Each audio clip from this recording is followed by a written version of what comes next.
کچھ دیر سلطان خاموش رہے۔ شاید وہ آدمی خلیفہ کا کافی وفادار تھا، اس لیے ان کے حوالے سے کوئی معلومات دینا نہیں چاہ رہا تھا۔ سلطان جھوٹ بولنے سے کترا رہے تھے۔ وہ ایک عظیم بادشاہ تھے، وہ اللہ سے ڈرنے والے انسان تھے۔ وہ مذاق میں بھی کبھی بھی جھوٹ نہیں بولتے تھے۔ وہ اپنے منصوبے کی ادائیگی پر بھی جھوٹ بولنا پسند نہیں کرتے تھے۔ اس لیے انہوں نے گہری سانس لی تھی اور اس دکاندار کی جانب دیکھتے ہوئے بولے، بات سنو۔ ان کی آواز اچانک ہی لچکدار ہوئی تھی۔ وہ جو سامان ناپ رہا تھا یکدم ہی ان کی طرف مڑا تھا۔ یقیناً وہ آواز بدل جانے پر حیران تھا۔ سلطان اس آدمی کی آنکھوں میں دیکھتے ہوئے اپنے مخصوص لہجے میں بولے، ہم بادشاہ سلطان ہیں، یقیناً تم نے ہمارے بارے میں سنا ہوگا۔ وہ آدمی ایک پل کے لیے کانپ گیا تھا، یقیناً وہ سلطان کی موجودگی پر حیران تھا۔ سلطان اس کی طرف دیکھتے ہوئے بولے، بس اس لیے خلیفہ کی بیٹی کی طبیعت دریافت کر رہے تھے کیونکہ وہ ہمارا بہترین دوست ہے۔ اگر تم ہمیں خلیفہ کی بیٹی کی طبیعت کے بارے میں بتا دو گے تو ہم اس کی طرف چلے جائیں گے۔ اگر اس کی بیٹی کی طبیعت زیادہ خراب نہیں ہے تو ہم آرام سے اپنا کام مکمل کر کے اپنے شہر کی طرف روانہ ہوں گے۔ اس لیے جو سوال پوچھ رہا ہوں اس کا جواب دو۔ ان کا مخصوص لہجہ یہ بتانے کے لیے کافی تھا کہ وہ جھوٹ نہیں بول رہی، اور جب اس شخص نے تھوڑا غور سے سلطان اور وزیر کو دیکھا تو وہ پل میں ہی پہچان گیا تھا اور فوراً ہی اپنی دکان چھوڑ کر سلطان کے قدموں میں بچ جانا چاہتا تھا۔ سلطان نے اسے خاموش رہنے کا اشارہ کیا تھا اور اس کی طرف دیکھتے ہوئے بولے، ہمیں ابھی فی الحال کے لیے عزت دینے کی تمہیں ضرورت نہیں ہے۔ ہم نہیں چاہتے کہ یہاں پر ہمیں کوئی پہچانے۔ ہم جلد سے جلد اپنے شہر واپس جانا چاہتے ہیں۔ ہماری رعایا، ہماری سلطنت، ہمارا تخت ہمارا انتظار کر رہا ہے۔ ہمیں 2 دن ہو چکے ہیں، ہمیں نکلنا ہوگا۔ ان کی بات سن کر وہ دکاندار فوراً ہی خلیفہ کی بیٹی کی طبیعت کے بارے میں بتاتا چلا گیا تھا، جبکہ سلطان اس کی حالت کو سن کر حیران رہ گئے تھے۔ ایسے ہی کیسے ہو سکتا تھا؟ انہوں نے فوراً ہی اس دکاندار کا شکریہ ادا کیا تھا، اپنا مخصوص سامان ترکی کے بازار سے خریدا تھا اور پھر پورے بازار کا گشت کیا تھا، جبکہ وہ دکاندار سلطان کے آگے پیچھے ہو رہا تھا، مگر انہوں نے سختی سے اسے منع کر دیا تھا کہ خاموش ہو جاؤ، کچھ بھی بولنے یا کرنے کی ضرورت نہیں ہے۔ ہم کسی کی بھی نگاہوں میں نہیں آنا چاہتے۔ لیکن وہ اپنی حرکتوں سے باز نہیں آ رہا تھا، جبکہ سلطان جانتے تھے یہ اس کا پیار تھا جو وہ ان پر نچھاور کر رہا تھا۔ کچھ دیر گشت کرنے کے بعد وہ سیدھا اپنے حجرے کی جانب بڑھے تھے جہاں وہ ٹھہرے ہوئے تھے۔ وہ جگہ مسجد سے بہت قریب تھی۔ جیسے ہی وہ حجرے میں داخل ہوئے، وزیر سوالیہ بولا، سلطان معظم بتائیں کس وقت خلیفہ کے گھر کے لیے نکلنا ہے؟ سلطان نے ایک نگاہ وزیر کو دیکھا اور محض اتنا بول کر غسل کے لیے غسل خانے کے اندر چلے گئے۔ ہم ابھی ظہر کی نماز ادا کریں گے، اس کے بعد قرآن پاک کی تلاوت کریں گے، پھر انشاءاللہ عیادت کے لیے جائیں گے، اور ہمیں لگتا ہے کہ خلیفہ کی بیٹی کا علاج ہمارے پاس موجود ہے۔ جبکہ وزیر حیران رہ گیا تھا کہ سلطان کے پاس اس کا علاج کیسے ہو سکتا تھا، کیونکہ سلطان طبیب نہیں تھے بلکہ وہ تو ایک عام انسان تھے۔ وہ خاموشی سے سلطان کا انتظار کرنے لگا تھا۔ تھوڑی دیر بعد وہ غسل کر کے باہر آئے تھے اور اب انہوں نے آسمانی رنگ کا لباس زیب تن کیا ہوا تھا جس میں ان کا دودھیا رنگت چمک رہی تھی۔ انہوں نے آتے ہی مصلی بچھایا تھا اور اللہ اکبر کی صدا لگا کر نماز ظہر ادا کرنے لگے تھے۔ وزیر نے بھی غسل خانے میں جا کر وضو بنایا اور فوراً ہی سلطان کے ساتھ نماز کی نیت باندھ کر کھڑا ہو چکا تھا۔ وہ ایک واحد انسان تھا جو سلطان کے ساتھ رہتے ہوئے ان کی ہر حرکت کو اپنانے کی کوشش کرتا تھا۔ اس کا ماننا تھا کہ اگر سلطان اس کی زندگی میں نہیں آتے تو وہ کبھی بھی راہ راست پر نہیں آتا، بلکہ ہمیشہ گمراہی کے راستے پر ہی گامزن رہتا۔ نماز ظہر ادا کرنے کے بعد انہوں نے قرآن پاک کی تلاوت کی تھی اور کافی دیر تلاوت کرنے کے بعد وہ تھوڑی دیر کے لیے لیٹ گئے تھے، جبکہ وزیر بھی ان کے برابر میں ہی آ کر بیٹھ چکا تھا اور حیرانگی بھری نگاہوں سے سلطان کو دیکھتے ہوئے بولا، سلطان معظم، جان کی امان پاؤں تو کچھ عرض کرنا چاہتا ہوں۔ سلطان نے سر کو ہلکی جنبش دی تھی۔ وزیر اجازت ملتے ہی بولا، سلطان معظم، مجھے ایک چیز پر حیرانگی ہو رہی ہے، آپ کے پاس اس بیماری کا کیا علاج ہے؟ حالانکہ آپ تو طبیب بھی نہیں ہیں، تو پھر آپ اس لڑکی کا علاج کیسے کریں گے؟ سلطان وزیر کی بات سن کر بولے، بے شک یہ کام ہمارا نہیں ہے اور نہ ہی ہم طبیب ہیں، لیکن ہمیں معلوم ہے کہ ہم یہ کر سکتے ہیں۔ ہمارے دوست کی بیٹی کی طبیعت خراب ہے۔ اس انسان نے ہمارا اس وقت ساتھ دیا تھا جب ہم بالکل تنہا تھے۔ ہمارے پاس ہمارا اپنا کوئی موجود نہیں تھا، اور اب ہمارا حق بنتا ہے کہ ہم اس کا وہ احسان اتار دیں۔ وزیر سلطان کی بات سن کر بولا، بے شک سلطان معظم، آپ کی بات درست ہے، لیکن ہم ابھی تک حیران ہو رہے ہیں، ہمیں سمجھ نہیں آ رہا۔ جبکہ سلطان نے سر کو ہلکی جنبش دی تھی اور ان کی طرف دیکھتے ہوئے بولے تھے، جب ہم اس کا علاج کر دیں گے پھر آپ دیکھنا، آخر ہم نے اس لڑکی کا علاج کیسے کیا؟ فی الحال ہم تھوڑی دیر آنکھ لگائیں گے، اس کے بعد ہم خلیفہ کی طرف چلیں گے۔ یہ بولتے ہی انہوں نے اپنی آنکھیں موند لی تھی، اور وزیر بھی سلطان کو آرام کرتا دیکھ ان کے برابر میں ہی نیم دراز ہو گیا تھا۔ جبکہ سلطان کی آنکھیں پھٹ سے کھل چکی تھی، ان کی آنکھوں کے سامنے وہ تمام مناظر چلنے لگے تھے جب وہ بالکل تنہا تھے اور ان کے پاس خلیفہ صاحب موجود تھے۔ جنگ کا عالم تھا، ہر طرف گہما گہمی مچی ہوئی تھی، اوپر آسمان لال سرخ ہو رہا تھا اور نیچے بھی لاشوں کے ڈھیر لگے ہوئے تھے۔ سلطان کا ہاتھ زخمی ہو چکا تھا، سر سے خون نکل رہا تھا، مگر وہ ہمت نہیں ہار رہے تھے۔ ان کے فوج کے کئی جوان زخمی ہو چکے تھے، کچھ اللہ کو پیارے ہو گئے تھے، مگر انہوں نے آخری دم تک لڑتے رہنا تھا، اور وہ لڑ رہے تھے اپنے اللہ کے لیے، اپنی رعایا کے لیے۔ وہ اپنی جان کی بازی تک لگا چکے تھے، لیکن اس جنگ میں وہ اپنے کئی نوجوانوں کو کھو چکے تھے۔ انہوں نے جنگ میں کئی دشمنوں کو ہلاک کر دیا تھا، اور کئی ان کی تلوار بازی دیکھ کر بھاگ گئے تھے۔ جبکہ جنگ جیت جانے کے بعد ان کی حالت کافی ناساز ہو گئی تھی، وہ بالکل بے جان ہو کر زمین بوس ہو چکے تھے۔ انہوں نے فتح کا جھنڈا لہرا دیا تھا، اللہ تعالیٰ کی طرف سے انہیں غیبی مدد مل گئی تھی اور وہ جنگ جیت چکے تھے، مگر ان کی حالت ایسی تھی جیسے ابھی وہ ختم ہو جائیں گے۔ ان کے لبوں پر دھیرے دھیرے کلمہ شہادت جاری تھا۔ ان کے کئی جوان شہید ہو گئے تھے اور کئی ادموئے پڑے ہوئے تھے، کسی میں اتنی طاقت نہیں تھی کہ وہ ایک دوسرے کی مدد کر سکے۔ تمام جوانوں کے لبوں پر ایک ہی کلمہ جاری تھا، اور وہ کلمہ محض کلمہ شہادت تھا۔ مگر اچانک ہی خلیفہ وہاں پہنچے تھے اپنے لشکر کے ساتھ۔ سلطان کو لگا تھا کہ ایک بار پھر ان پر حملہ ہو چکا ہے اور وہ اب نہیں بچ پائیں گے۔ انہوں نے بلند آواز میں اللہ اکبر کی صدا لگائی تھی اور بلند آواز میں اپنے نوجوانوں کو ایک بار پھر کھڑے ہونے کا حکم دیا تھا، مگر اچانک ہی ان کی آنکھوں کے سامنے ایک انجان چہرہ آیا تھا۔ انہوں نے اٹھنے کی ہمت کی تھی، مگر وہ اس پر ہی بے جان ہو گئے تھے، آنکھیں بند ہو گئی تھی اور ہاتھ ڈھیلے چھوڑ دیے تھے۔ انہیں لگا تھا کہ وہ اللہ کے پاس پہنچ گئے ہیں، لیکن جب کچھ دیر بعد ان کی آنکھ کھلی تو وہ ایک خیمے میں موجود تھے۔ ارد گرد چراغ جل رہے تھے، قریب ہی طبیب صاحب بیٹھے ان کے سینے میں پیوست ہوئے تیر نکال رہے تھے۔ ان کے سر کی پٹی کر دی گئی تھی، انہیں مرہم لگا دیا گیا تھا، جبکہ سلطان حیران ہو گئے تھے کہ ان پر عنایت کس نے کر دی۔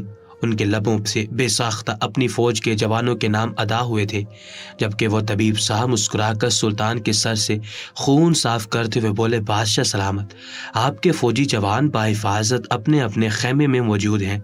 خلیفہ صاحب نے سب کے لیے طبیب بلا لیے ہیں اور خاص کر کے آپ کے لیے حکم دیا ہے کہ آپ کو ہمیں جلد صحت یاب کرنا ہے، اس لیے آپ آرام سے لیٹے رہیں۔ جبکہ سلطان نے یہ سنتے ہی سکون کا سانس خارج کیا تھا، یعنی آخری بار جو چہرہ انہوں نے اپنی بند آنکھوں سے دیکھا تھا وہ کوئی اور نہیں بلکہ خلیفہ تھے۔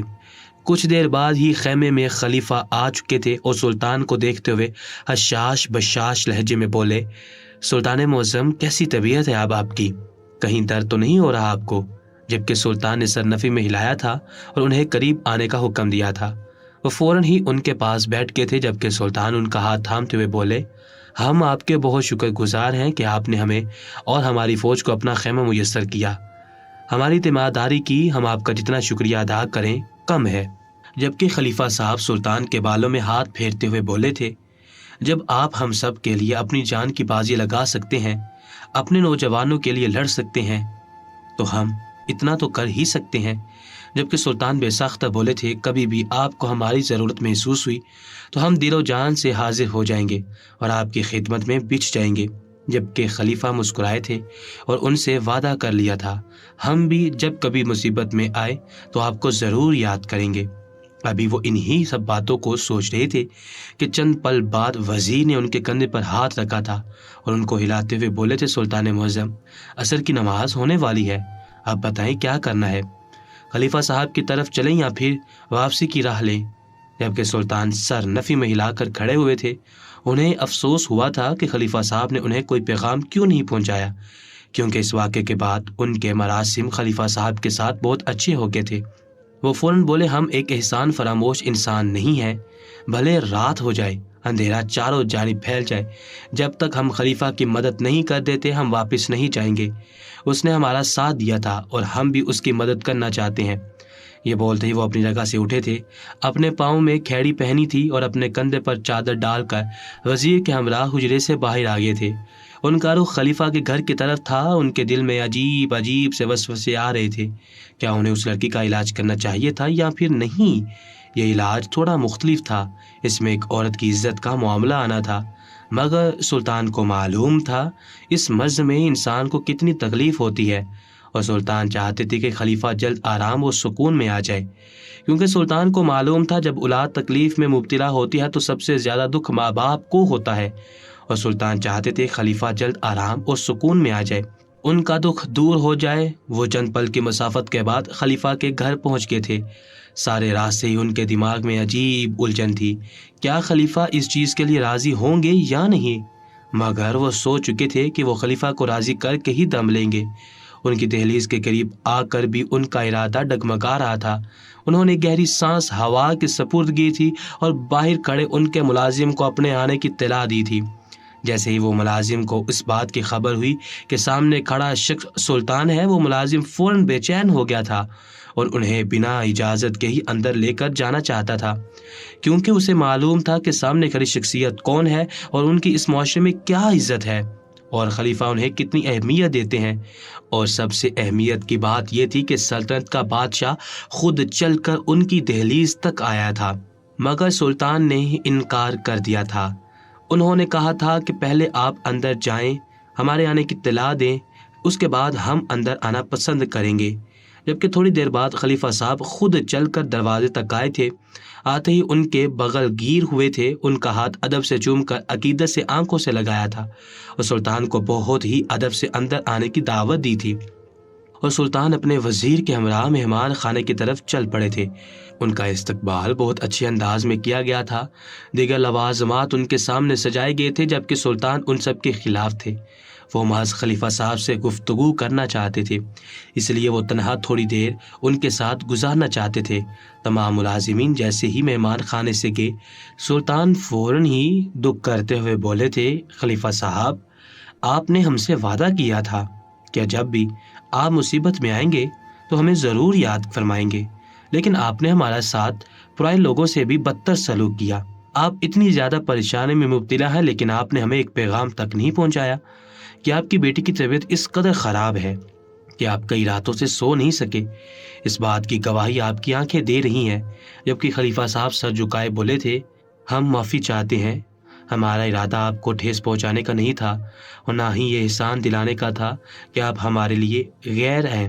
دراصل ہم تھوڑا تکلیف میں مبتلا تھے۔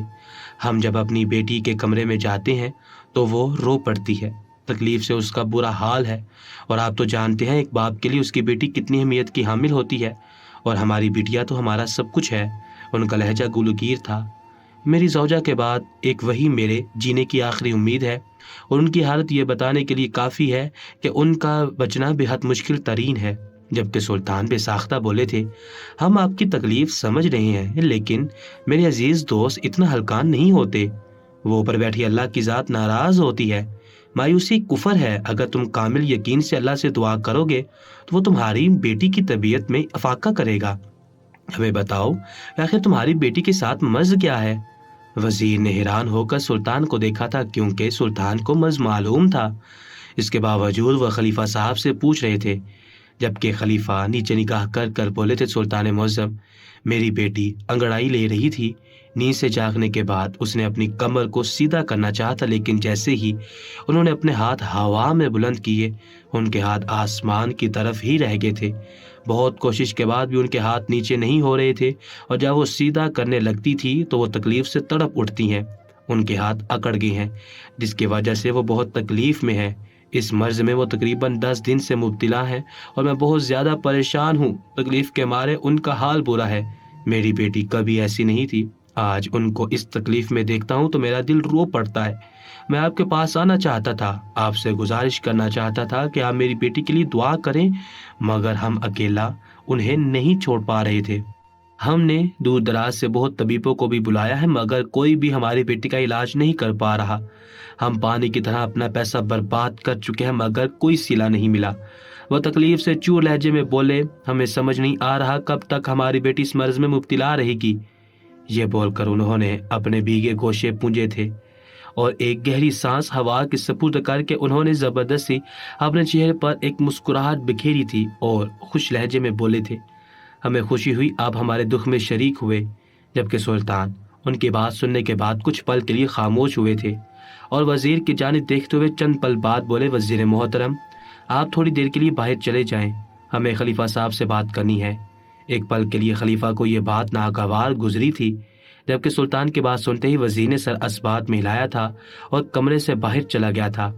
ان کے جاتے ہی خلیفہ سلطان کی طرف دیکھتے ہوئے بولا، سلطان معظم یہ حرکت تھوڑی غیر اخلاقی ہے، 3 بندوں کے بیچ آپ کسی تیسرے کو کمرے سے باہر بھیج رہے ہیں، ہمیں تھوڑا نامناسب لگا۔ جبکہ سلطان نے سر کو نفی میں ہلایا تھا اور خلیفہ کی طرف دیکھتے ہوئے بولے تھے، جو باہر گئے ہیں وہ ہمارے ہر حال سے واقف ہے، ہمیں وہ ہماری جان سے زیادہ عزیز ہے، لیکن یہ ایک عورت کی عزت کا معاملہ ہے، اسی لیے ہم آپ سے بات کرنا چاہتے ہیں، کسی تیسرے کو محفل میں نہیں بیٹھنے دینا چاہتے کیونکہ وہ ایک مرد ہے۔ سلطان کی بات سن کر کچھ پل کے لیے خلیفہ خاموش ہوا تھا۔ ان کی آنکھوں میں سوال تھا کہ آخر ایسی کون سی بات ہے جس میں عورت کی عزت کا معاملہ آ چکا ہے۔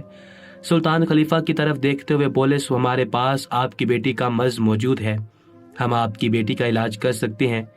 یہ کہنے کی دیر تھی کہ خلیفہ اچانک ہی بے چین ہو کر بولا تھا، کیا مطلب سلطان معظم، آپ سچ بول رہے ہیں؟ کیا واقعی آپ کے پاس میری بیٹی کا مرض موجود ہے؟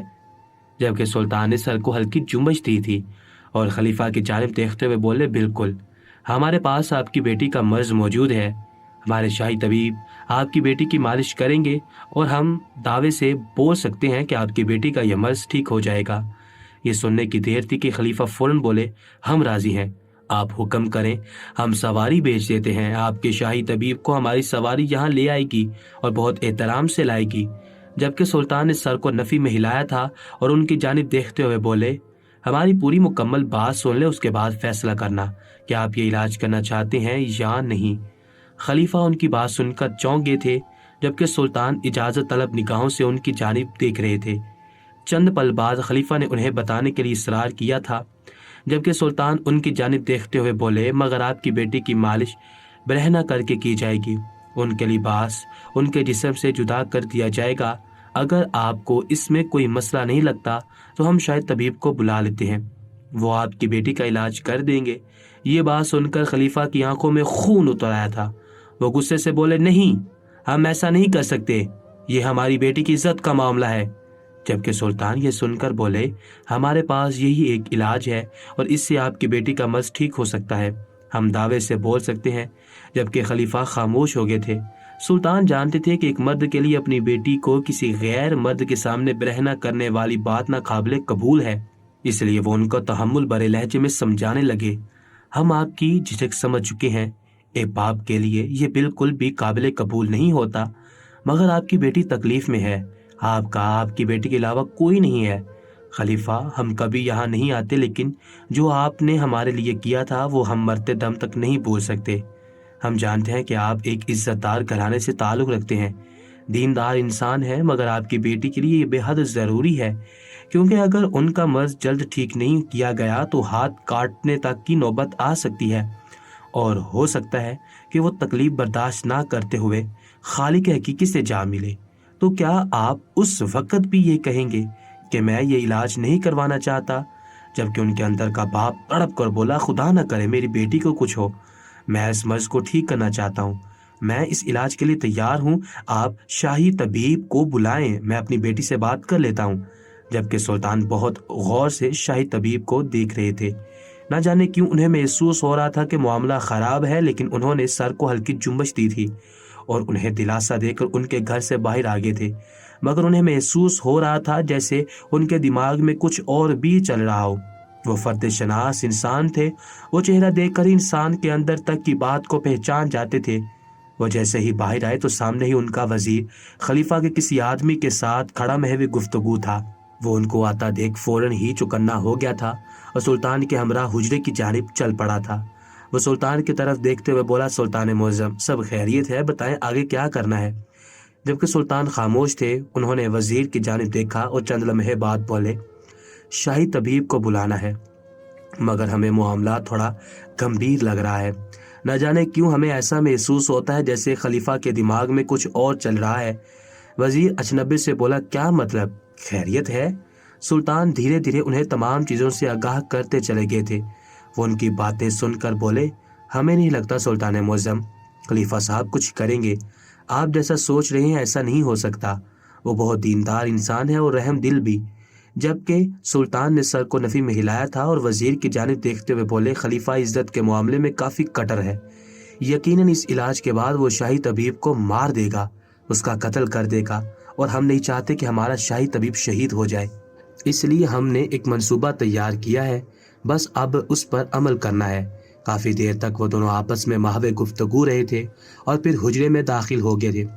اگلی صبح شاہی طبیب کو محل سے بلا لیا گیا تھا اور رات بھر کی مسافت کر کے حجرے پہنچ گیا تھا۔ سلطان نے شاہی طبیب کو ایک نکاح دیکھا اور تمام معاملات انہیں سمجھا دیے، جبکہ شاہی طبیب فوراً بولا تھا، سلطان معظم، اس کے علاوہ ہمارے پاس کوئی اور حل ہو ہی نہیں سکتا، ان کی بیٹی کا علاج ایسے ہی ہو سکتا ہے۔ سلطان اس کی بات سے بخوبی واقف تھے۔ وہ ان کی جانب دیکھتے ہوئے بولے، ہمیں اس بات کا علم ہے، آپ پریشان نہ ہو، آپ کو کچھ نہیں کہے گیا، آپ ہمارے ساتھ چلیں۔ وہ یہ کہتے ہی خلیفہ کے گھر کی جانب چل پڑے تھے۔ ان کے دماغ میں عجیب عجیب سوچیں چل رہی تھی۔ وہ خلیفہ کو اچھے سے جانتے تھے، وہ اپنی بیٹی سے بہت پیار کرتا تھا، ان کے لیے جان دینے تک کو راضی تھا، مگر اس کی عزت پر بات آ رہی تھی تو انہیں نہیں لگتا تھا کہ وہ شاہی طبیب کو زندہ چھوڑے گا، اور سلطان کسی صورت بھی کسی بے قصور انسان کو مرنے نہیں دے سکتے تھے۔ آدھے راستے میں پہنچتے ہی انہوں نے اپنے منصوبے پر کام کرنا شروع کر دیا تھا۔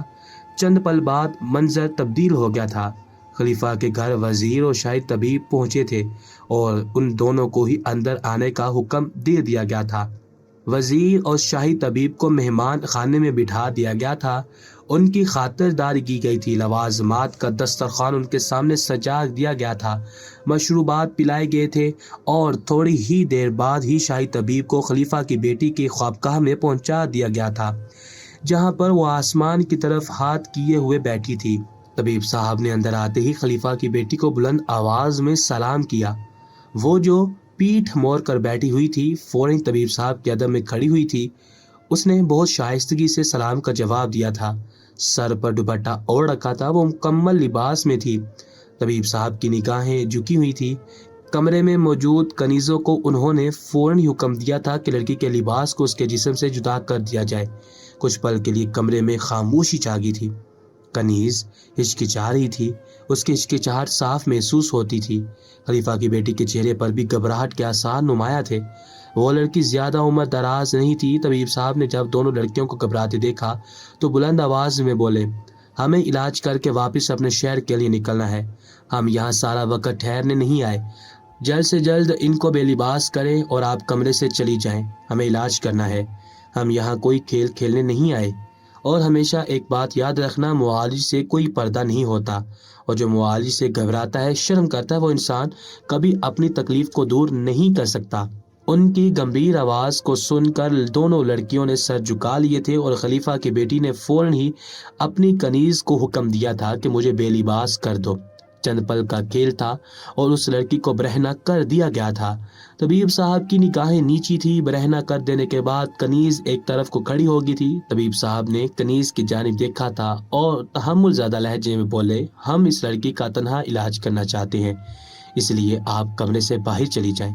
جبکہ خلیفہ کی بیٹی تڑپ کر بولی، نہیں طبیب صاحب، انہیں یہیں ٹھہرنے دے، یہ آپ کے کسی بھی کام آنے میں ٹانگ نہیں اڑائے گی، خاموشی سے میرے پاس کھڑی رہے گی۔ جبکہ طبیب صاحب بولے، معاف کرنا، لیکن میں ان کو یہاں ٹھہرنے نہیں دے سکتا، یہ علاج میں بالکل تنہا کرتا ہوں، اس لیے ان کو جانا ہی ہوگا۔ طبیب صاحب کی بات سن کر کنیز نے سوالیہ نگاہوں سے خلیفہ کی بیٹی کو دیکھا تھا، مگر وہ کافی گھبرا رہی تھی، لیکن وہ اپنی تکلیف کا خیال کر کے اس نے کنیز کو کمرے سے جانے کا حکم دیا تھا۔ کنیز طبیب صاحب کے بغل سے نکل کر کمرے سے باہر چلی گئی تھی اور جاتے وقت کمرے کا دروازہ بھی بند کر گئی تھی۔ کمرے میں ایک الگ ہی ماحول سا بن گیا تھا۔ کھڑکیاں دروازے سب بند تھے۔ کمرے میں ایک تنہا لڑکی برہنہ ایک مرد کے سامنے کھڑی ہوئی تھی۔ طبیب صاحب نے نگاہیں اٹھا کر اس لڑکی کے چہرے کی جانب دیکھا تھا اور قدم با قدم چلتے ہوئے اس لڑکی کے قریب آگے تھے، جبکہ وہ لڑکی گھبرا کر 2 قدم پیچھے ہو چکی تھی۔ نہ جانے کیوں اسے گھبراہٹ ہونے لگی تھی، اس لیے وہ حد سے زیادہ پریشان تھی۔ طبیب صاحب اس لڑکی کے بے حد قریب کھڑے ہوئے تھے۔ اس لڑکی کے ماتھے پر پسینہ نمودار ہو چکا تھا۔ وہ مسلسل اپنی پلکیں چپکا رہی تھی اور شرم کے باعث اس کا چہرہ لال سرخ ہو چکا تھا۔ طبیب صاحب نے اپنا ہاتھ آگے بڑھایا تھا اور اس کی شرمگاہ کو چھونا چاہا تھا۔ ان کی آنکھیں اس لڑکی کے چہرے پر ہی تھی، جبکہ وہ لڑکی بے ساختہ اپنے ہاتھوں سے اپنی شرمگاہ کو چھپا چکی تھی۔ اس کو فوراً ہی شرم محسوس ہوئی تھی۔ حیا کا غلبہ اس پر طاری ہوا تھا۔ حرارت طبیعی پھیلنے کی وجہ سے اس کا بدن گرم ہو گیا تھا۔ وہ گھبراہٹ کے مارے کانپنا شروع ہو گئی تھی۔ چہرہ لال سرخ ہو گیا تھا، آنکھیں بھی لال ہو گئی تھی، جبکہ وہ طبیب اس لڑکی کے چہرے کو دیکھتے ہوئے بلند آواز میں بولا، آپ شفا پا چکی ہیں، کپڑے پہن لو اور میرے ساتھ باہر آ جاؤ۔ جبکہ وہ لڑکی ایک دم سے حیران ہوئی تھی۔ اپنے ہاتھوں کو اٹھایا تھا، آگے پیچھے کیا تھا، اس کے ہاتھ حرکت میں آگے تھے۔ وہ حیرانگی بھری نگاہوں سے طبیب صاحب کو دیکھ رہی تھی۔ انہوں نے پیٹھ موڑ لی تھی۔ وہ جلدی جلدی اپنا لباس پہن چکی تھی۔ اس کو بالکل سمجھ نہیں آ رہا تھا یہ اس کے ساتھ کیا ہوا ہے۔ طبیب صاحب کمرے سے باہر نکلتے اس سے پہلے ہی وہ کمرے سے باہر آئی تھی اور اپنے بابا حضور کو آواز دینے لگی تھی۔ اس کا ارادہ یقیناً طبیب صاحب کی شکایت کرنے کا تھا۔ وہ جیسی اپنے باپ کے سامنے آئی تو ان کے سینے سے لگ گئی تھی، جبکہ خلیفہ کی آنکھیں حیرانگی سے بڑی ہو گئی تھی کہ اتنی جلدی مالش ہو بھی گئی اور ان کی بیٹی کے ہاتھ بھی ٹھیک ہو گئے۔ وہ حیرانگی بھرے تاثرات کے ساتھ بولے، اتنی جلدی علاج کیسے ہو گیا؟ تمہارے ہاتھ ٹھیک ہو گئے؟ میری بیٹی، اللہ نے تمہیں شفا دیتی ہے۔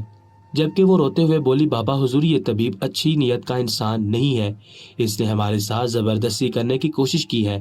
وہ تو بر وقت خدا نے ہمیں شفا دے دی جبھی ہم نے اپنی حفاظت کر لی۔ جبکہ خلیفہ یہ بات سنتے ہی آگ بگولا ہو گئے تھے۔ انہوں نے بے ساختہ اپنی تلوار نکالی تھی اور اس شاہی طبیب کی گردن پر رکھی تھی، جبکہ اچانک ہی وزیر بھی وہاں پہنچ گیا تھا۔ وہ کچھ کہتے اس سے پہلے ہی شاہی طبیب نے اپنا ہاتھ داڑھی کی جانب بڑھایا تھا اور اس داڑھی کو نوچ لیا تھا، جبکہ اچانک ہی خلیفہ نے اپنی تلوار نیچے کی تھی۔ انہوں نے اپنے چہرے پر لگائے اس کالے کو بھی صاف کر لیا تھا اور اچانک ہی وہ دودھیا چہرہ نمودار ہوا تھا۔ خلیفہ حیرانگی بھرے لہجے میں بولے، سلطان معظم آپ؟ وزیر کے چہرے پر مسکراہٹ آ گئی تھی۔ بے شک وہ ایک عظیم بادشاہ تھے۔ اپنی فوج، اپنی رعایا اور اپنے سے جڑے ہر رشتے کی حفاظت کرنا وہ بخوبی جانتے تھے۔ سلطان خلیفہ کی جانب دیکھتے ہوئے بولے، ہمیں بخوبی اندازہ تھا آپ ہمارے شاہی طبیب کو قتل کرنا چاہتے ہیں۔ ہمیں علم تھا کہ آپ کی بیٹی ہمیں غلط سمجھے گی، مگر اصلیت کو پہچان نہیں پائیں گے۔ اس کا علاج ایسے ہی کیا جاتا ہے۔ جبکہ خلیفہ حیران ہو کر بولا، زبردستی کر کے؟ سلطان معظم، آپ نے ہماری بیٹی کے ساتھ زبردستی کی، ہم نہیں مان سکتے۔ انہوں نے اپنی بیٹی کی نفی کی تھی کیونکہ وہ سلطان کے کردار سے بخوبی واقف تھے۔ سلطان خلیفہ کی بیٹی کی جانب مڑے تھے اور ان کی طرف دیکھتے ہوئے بولے، آپ سچ سچ بتانا کہ ہم نے آپ کے چہرے کے علاوہ کہیں نظر دوڑائی تھی؟ کیا میں نے آپ کے کسی بھی جسم کے حصے کو اپنی آنکھوں سے دیکھا تھا؟ وہ لڑکی فوراً ہی سرنفی میں ہلانے لگی تھی، کیونکہ اس نے علاج کے وقت سلطان کی نگاہیں محض اپنے چہرے پر ہی محسوس کی تھی۔ اور کیا ہم نے آپ کی شرمگاہ کو ہاتھ لگایا تھا؟ وہ لڑکی سر نفی میں ہلانے لگی تھی۔ سلطان نے اپنی نگاہیں خلیفہ کی جانب کی تھی اور کڑک لہجے میں بولے تھے، تو آپ کیسے بول سکتی ہیں کہ ہم نے آپ کے ساتھ زبردستی کی ہے؟ وہ لڑکی خاموش ہو گئی تھی۔ سلطان خلیفہ کو دیکھتے ہوئے بولے، اس کا علاج ایسے ہی کیا جاتا ہے۔ جب جسم میں گھبراہٹ ہوتی ہے، گرمی نکلنے لگتی ہے، آپ کا جسم حرارت طبی کی وجہ سے گرم ہو جاتا ہے تو آپ کے خون کی گردش بڑھنے لگتی ہے۔ ان کے ہاتھ جو ہوا میں رکے تھے وہ اس کی وجہ سے ہی حرکت میں آئے، کیونکہ ان کا جسم گرم ہو گیا تھا۔ گھبراہٹ کی وجہ سے یہ کانپنا شروع ہو گئی تھی، کیونکہ جس بھی شخص کو یہ مرض لاحق ہوتا ہے اس کے جسم میں گرمی پیدا کی جاتی ہے اور پھر اگلا شخص صحت یاب ہو جاتا ہے۔ سلطان کی بات سن کر خلیفہ بولے، ہمارے ذہن میں یہ علاج کیوں نہیں آیا؟ حالانکہ ہمیں یہ بات معلوم ہے، خون کی گردش گرمی کی وجہ سے ہوتی ہے۔ اگر ہمیں ذرا بھی اس چیز کا خیال آ جاتا تو ہم پہلے ہی اپنی بیٹی کی طبیعت کو بحال کر لیتے۔ مگر سلطان معظم، ہمیں ایک چیز سمجھ نہیں آ رہی، شاہی طبیب کو آپ نے یہاں کیوں نہیں آنے دیا؟ حالانکہ ہمارے سپاہیوں نے ہمیں بتایا ہے کہ شاہی طبیب کو آپ نے محل سے بلایا ہے۔ سلطان نے سر کو ہلکی جنبش دی تھی۔ ان کی آنکھوں کے سامنے وہ منظر لہرانے لگا تھا جب شاہی طبیب اور وزیر ان کے حجرے کی جانب آ رہے تھے۔ اچانک ہی ان کا دماغ ان کی نفی کرنے لگا تھا۔ انہوں نے جو کل ان کی آنکھوں میں منصوبہ بندی دیکھی تھی، ان کا بالکل دل نہیں کیا تھا کہ وہ اپنے شاہی طبیب کو اس عمل کی اجازت دے، کیونکہ ان کو ایسا محسوس ہوتا تھا کہ خلیفہ اس علاج کے بعد ان کے طبیب کا قتل کر دیں گے، اور سلطان کسی صورت بھی کسی بے قصور شخص کو مرنے نہیں دے سکتے تھے۔ اس لیے انہوں نے اپنا انتخاب کیا تھا، اور شاہی طبیب کو آدھے راستے تک لانے کا مطلب یہی تھا کہ خلیفہ تک یہ پیغام پہنچا دیا جائے کہ شاہی طبیب ان کی طرف آ رہے ہیں۔ مگر آدھے راستے ہی انہوں نے شاہی طبیب کو گھر بھیج دیا تھا، اور اپنا بھیس تبدیل کر کے وہ خلیفہ کے پاس آئے تھے، جبکہ خلیفہ سلطان کی باتیں سن کر بے حد شرمندہ ہوا اور ان سے معافی مانگنے لگا کہ ہم نے ایسے ارادے باندھے، جبکہ سلطان نے ان کے جڑے ہاتھوں کو تھام لیا تھا اور ان کی آنکھوں میں جھانکتے ہوئے بولے، ایک عزت دار باپ ایسا ہی کرتا ہے، اور ہمیں بے حد خوشی ہوئی آپ کی مدد کر کے۔ جبکہ خلیفہ کا بس نہیں چل رہا تھا کہ سلطان پر اپنی تمام دولت نچھاور کر دے۔ وہ لڑکی بھی سلطان کا شکریہ ادا کرنے لگی تھی اور ان سے معافی مانگنے لگی تھی کہ اس نے باہر آ کر غلط بیانی کی، جبکہ سلطان نے کھلے دل سے اس لڑکی کو معاف کر دیا تھا، کیونکہ وہ جانتے تھے کہ اس کی کوئی غلطی نہیں ہے۔ کوئی بھی عام لڑکی ایسا ہی کرتی، کیونکہ ان کا علاج کرنے کا طریقہ تھوڑا مختلف تھا۔ جبکہ سلطان کو خلیفہ نے ایک روز کے لیے اپنے گھر روک لیا تھا، ان کے منانے کے باوجود ان کے لیے بہترین دعوت کا انتظام کیا گیا تھا، اور رات بھی ان کے ہی گھر انہوں نے بسر کی تھی۔ جبکہ ترکی کے شہر میں یہ بات پھیل چکی تھی کہ سلطان آئے ہوئے ہیں، اور پھر آنے جانے والوں کا رش لگ گیا تھا۔ سبھی سلطان سے ملاقات کے خواہشمند تھے، اور سلطان نے بھی کسی کو منع نہیں کیا تھا۔ وہ اپنی شناخت اس لیے چھپاتے تھے کہ کوئی انہیں پہچان نہ پائے، مگر جب ان کی پہچان ہو گئی تھی تو انہوں نے بھی مدد کرنے سے اپنے آپ کو نہیں روکا تھا، بلکہ سب کی ہی کھلے دل کے ساتھ مدد کی تھی، اور مزید 2 دن وہاں ٹھہر کر تمام معاملات حل کیے تھے، اور پھر شاہی طبیب، وزیر اور وہ تینوں ہی محل واپس آ گئے تھے۔